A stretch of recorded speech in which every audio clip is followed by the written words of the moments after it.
Fresh numbers for you just in from Statistics Canada. It's the latest data on employment in this country, and as Scott joins us, we're about to learn of a nasty Friday surprise. Yes, not a very good Friday news announcement. We were expecting the Canadian economy to create jobs for the month of July. Instead, the Canadian economy lost 39,000 jobs in the month of July, so this is a huge miss. We were expecting as much as 17,500 jobs to be created. So at this point, when you dig into the numbers, unemployment was down in healthcare, social assistance, public administration, information culture, basically every service with the government involved with it.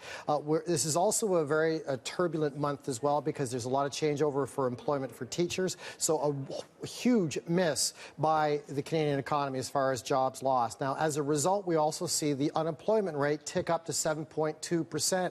Again, economists were expecting that to stay at a 5-year low of 7.1%. So a huge miss in every possible way that you take a look at this. The expectation was a gain of 17.5. So exactly as you say, a nasty surprise. I was asking you as we were listening to Briar Stewart about whether this would have a market impact.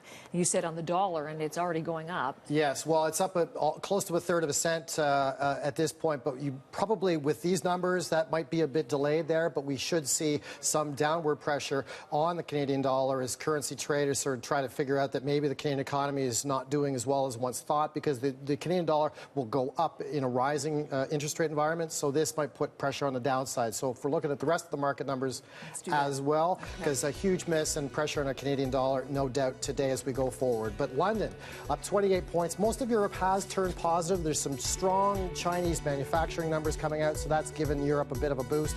The Dow and NASDAQ, however, look a little bit negative this morning, but as we head towards the 9:30 market opening. Again, to take a look at the Canadian dollar, that is still showing up in the neighborhood of about 1/3 of a cent, but that could show some pressure to the downside.